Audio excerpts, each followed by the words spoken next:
نبیوں کی بیٹیوں کو طلاق کے پہلے ایسے نہیں ہوتے، انہوں نے بھی بچنا چاہا، نبیوں نے بھی ایسی طلاقیں نہیں دی، بچنا چاہا۔ بچتے کیسے تھے کہ اللہ رب العزت نے کس طرح سے انہیں بچانا چاہا کہ پہلے ایک طلاق دے اور 3 مہینے عدت کرے، پھر طلاق دے، پھر 3 مہینے عدت دے، اور پھر تیسری دفعہ جب نہیں ہو رہی ہے تو پھر طلاق کے بعد اللہ تعالیٰ نے اس میں پھر سزا رکھ دی کہ عورت کسی اور مرد کے ساتھ شادی کرے گی، اور اگر وہ اس مرد کے ساتھ خوش ہے صحیح، اور نہیں ہے تو پھر وہ اپنے واپسی شوہر سابقہ شوہر کے ساتھ آ سکتی ہے۔ یہ اصول رکھ دیا، بچا لیا نہ چاہا اپنے نبیوں کو یہاں پہ بھی۔ لیکن آج کے دور میں تینوں طلاق ایک ساتھ، اور اس میں کوئی سزا نہیں، تو طلاقیں بھی حرام ہے، اور جو طلاقیں دے رہا ہے وہ اللہ کے عرش کو بھی ہلا رہا ہے، طلاقیں بھی حرام دے رہا ہے، پھر وہ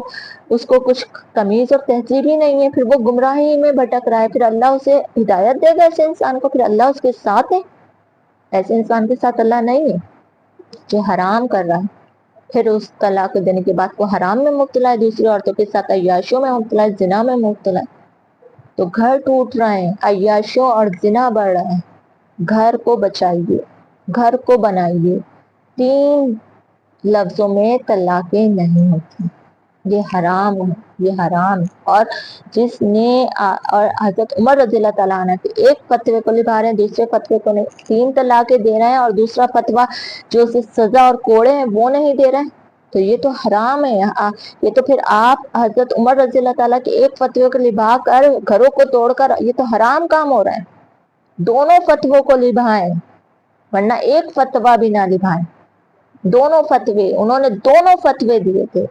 اور یہ دونوں فتوے اس لیے دیے تھے تاکہ گھر بچ سکیں۔ یہاں تو 3 طلاقیں دے کر بڑے آرام سے عیاشی اور زنا کی طرف جا رہے ہیں۔ بہت آسان ہو گیا مرد کے لیے طلاق دینا، کہ وہ گھر کو توڑ کر بڑے آرام سے، وہ کہتا ہے یہ مصیبت اچھا ہوا، بچوں کے سنبھالنا، گھر کو سنبھالنا، یہ سب کچھ تو بہت مشکل کام تھا، بلکہ اس سے زیادہ آسان کام تو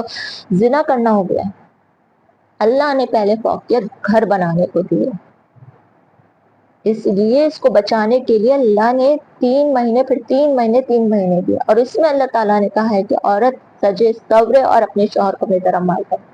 یہاں گھر بچانے کی بات ہو رہی ہے، کیونکہ گھر جب بچے گا تو آدمی عیاشی اور زنا کی طرف نہیں جائے گا۔ اصل مقصد یہ ہے اللہ تعالیٰ کا کہ گھر بچائیے، گھر بنائیے، گھر بسائیے،